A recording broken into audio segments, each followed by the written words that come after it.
Samantala, kung mayroong FIFA World Cup sa South Africa, dito po sa atin mayroon namang World Cup Pilipinas. Proyekto ito ng isang grupo ng mga football player na naglalayong isulong at palaganapin ang larong football sa bansa. Nakatutok si Teresa Andrada. Sa score na 3-0, nasungkit ng Team Philippines ang championship para sa kauna-unahang World Cup Pilipinas na ginanap sa liwasang Ipil-Ipil CCP Complex. Ito ang kauna-unahang public football field sa bansa na ginawa sa tulong ng CCP at Philippine Army. Sa unang set pa lang, ipinakita na ng Team Philippines ang pagiging agresibo, mapadepensa o opensa. Anumang pilit ng Team Ivory Coast na makapuntos, sa galing ng depensa ay agad itong nasasalag ng Team Philippines. Talagang hinigpitan namin dahil sila puro pukpok ng pukpok pero walang napupuntahan yung play nila.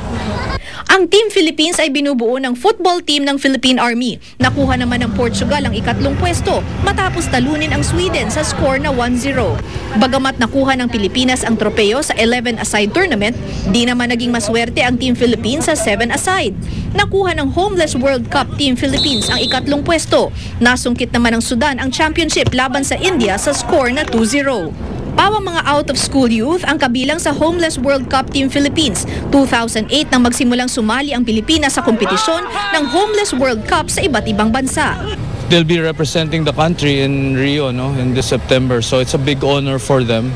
It's giving them a once-in-a-lifetime opportunity. Mula sa pagiging tambay sa kalye, isa ng magaling na football player ang 19 na taong gulang na si Leopoldo Aragon. Huwag silang sumuko sa buhay.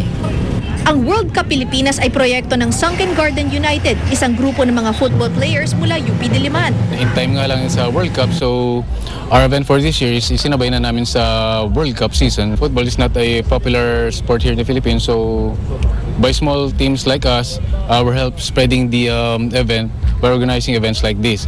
Sa local version, mayorya ng mga manlalaro ay mga Pilipino, pero ang pangalan ng mga koponan ay halaw sa mga bansang kasali sa tunay na World Cup.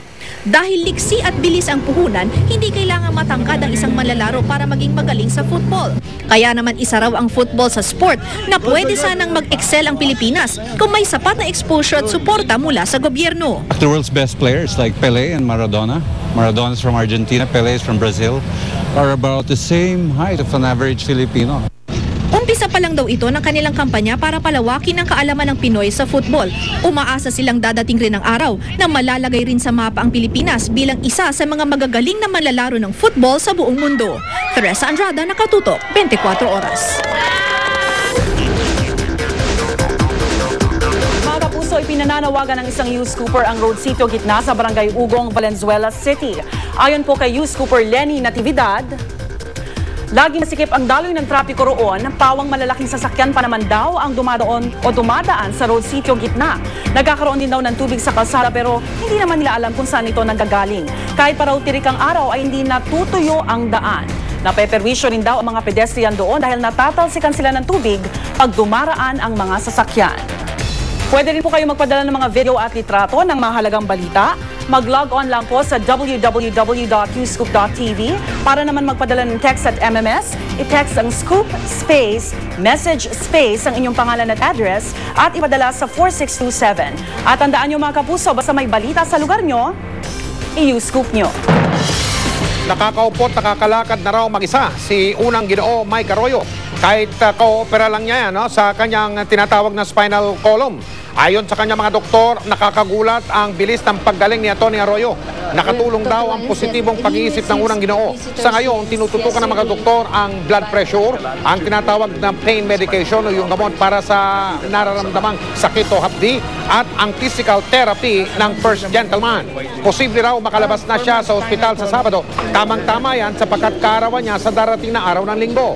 Masaya naman si Pangulong Arroyo sa resulta ng operasyon. Bilang paghahanda sa mga pagbaha, bumili po ng mga bagong mga rubber boat kung tawagin ang PNP Maritime Group. Hindi na raw nila hahayaang maulit ang mga nangyari nang manalasa ang bagyong Ondoy noong isang taon. Nakatutok si Jamie Santos. Tukoy na ng PNP Maritime Group ang mga lugar na disaster-prone areas sa Metro Manila. Ang Metro Manila nga raw ang isa sa kanilang prioridad, lalo na ang Kamanava, Marikina at iba pang low-lying areas na malapit sa mga pagbaha. Sa mga lugar na ito raw patututukin ang kanilang mga disaster response unit, lalo pat tag-ulan na kung kailan may mga pumapasok na bagyo sa bansa. Malaking tulong nga raw sa kanilang mga operasyon ang mga inihahandang bagong inflatable rubber boat ng PNP. Ang kada rubber boat may lakas na 60 horsepower at nagkakahalaga ng 1.7 million pesos ang isa. I-deploy ang mga ito sa bawat regional maritime offices ng PNP. This is the inflatable rubber boat na tinatawag nila. Pwede mong ihulog from the helicopter, from a chopper, and then mag-inflate sa baba. So it will help our people in the deployment of troops, particularly dito sa shorelines natin because we have the fast boat. 21 rubber boats ang naunang nang dumating. Binasbasan naman ito kaninang umaga sa Camp Crame bago ipadala sa Luzon Maritime Office. 51 naman ang ibibigay sa Visayas at Mindanao. Ngayon pa lang daw, matindi na ang kanilang ginagawang paghahanda para maiwasan ang mga naging kakulangan noong bagyong Ondoy. Train na hindi lang sa handling ng rubber boat kundi pati sa first aid, pati sa rescue. Kasama na siyempre yung pag-operate niyan. Ilang rubber boat na ang nakadeploy ngayon sa mga flood-prone areas sa Metro Manila bilang paghahanda sa mga kalamidad. Jamie Santos, Nakatutok, 24 Oras.